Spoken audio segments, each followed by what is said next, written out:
नमस्कार, मरुधर बुलेटिन में आपका स्वागत है। मैं विवेक सिंह जादौना आपके साथ लगातार मरुधर बुलेटिन के साथ आप जुड़े रहिए। मैं आज एक ऐसा बिल्कुल अजीब मामला लेकर आया हूं जो भारत और चीन के विवाद के बीच का मामला है। भारत में चीन ने घुसपैठ कर दी है, कहां से की है, कब की है और कौन कौन की इसमें क्या क्या भागीदारी रही है। हालांकि देश के प्रधानमंत्री नरेंद्र मोदी ने 2020 में कई मोबाइल एप्लीकेशनों पर या फिर कई साइटों पर लगाम लगाई थी, जिसके जरिए चीन की स्ट्राइक को देश की स्ट्राइक में बदलने की या बदला लेने की साजिश बताया गया था। जब भारत की सीमा में चीन एंट्री कर रहा था, उस समय हमारे देश के प्रधानमंत्री नरेंद्र मोदी डिजिटल स्ट्राइक कर रहे थे, जिनमें तमाम ऐप्सों पर बैन लगाई थी, तमाम एप्लीकेशनों को बैन किया था, जिनमें कई बड़ी एप्लीकेशन भी शामिल थी। मैं किसी एक एप्लीकेशन का नाम नहीं लूंगा क्योंकि एप्लीकेशन सैकड़ों थी। अगर दिखाऊंगा तो सारी दिखाऊंगा, लेकिन मैं ये दिखाऊंगा अभी आपको इस मरुधर बुलेटिन के इस बुलेटिन में कि कहां से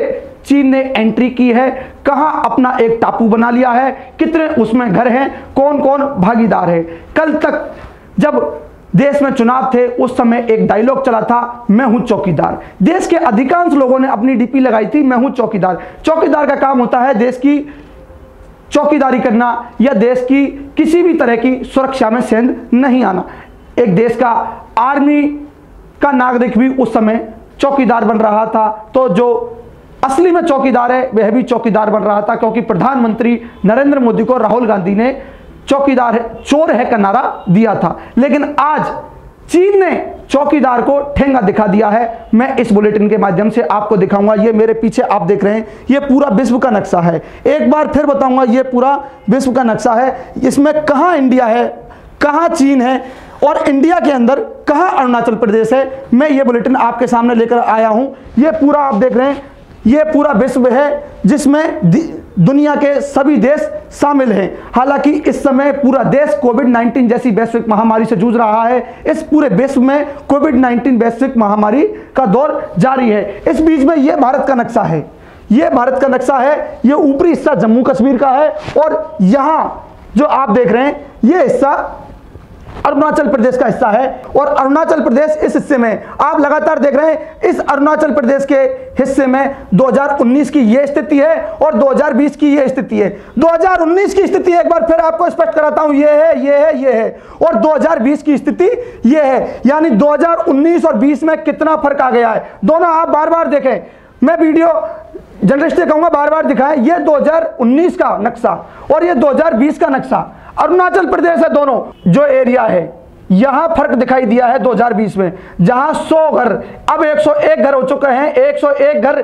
चीन के बन चुके हैं। चीन ने हमारे देश में घुसपैठ मान लिया, लेकिन प्रधानमंत्री नरेंद्र मोदी आज भी इसे मानने को तैयार नहीं है। 2019 में प्रधानमंत्री नरेंद्र मोदी ने बार बार कहा था, 100 बार कहा था कि हमारे देश में चीन ने एंट्री नहीं की है, यहां किसी भी देश की एंट्री नहीं है। प्रधानमंत्री नरेंद्र मोदी ने 370 हटाने के बाद लगातार जम्मू कश्मीर और लद्दाख क्षेत्र में धांधूम प्रचार किया था और कहा था कि पाकिस्तान हो या चीन हो, हमारे देश में कोई भी घुसपैठ नहीं कर सकता। लेकिन पहले कोरोना ने पैठ की और फिर चीन ने घुसपैठ की।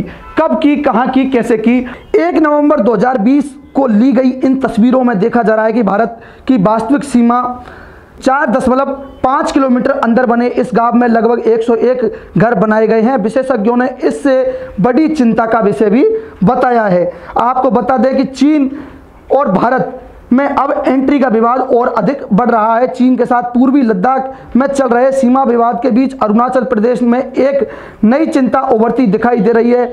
मरुधर बुलेटिन के एक्सक्लूसिव सैटेलाइट तस्वीरों में देखा जाता है कि चीन ने अरुणाचल प्रदेश में एक नया गांव बसाया है, जहां लगभग 101 घर बने हुए हैं।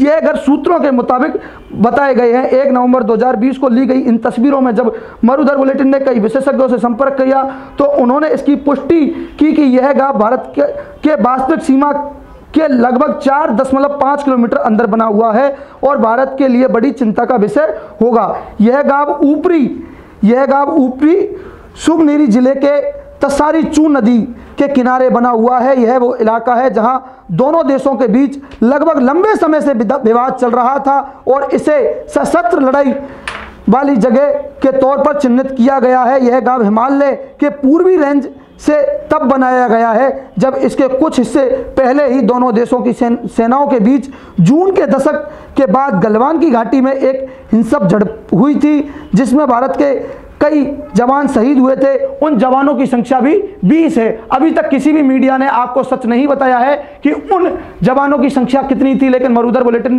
बिल्कुल करेक्ट बता रहा है कि उन जवानों की संख्या 20 थी। हालांकि चीन ने आधिकारिक रूप से कहीं नहीं बताया कि कितने जवानों को नुकसान पहुंचा रहा था। पूर्वी लद्दाख का यह विवाद का हिस्सा अभी कई राउंडों की बातचीत के बाद नहीं सुलझ पाया है। दोनों देशों के जवान दुर्गम इलाकों में भयंकर जानलेवा ठंड के में सीमा पर तैनात है। सबसे नई इमेज 1 नवंबर 2020 की है। 26 अगस्त 2019 की इन तस्वीरों को देखें, यहाँ पर कई निर्माण कार्य किए गए हैं।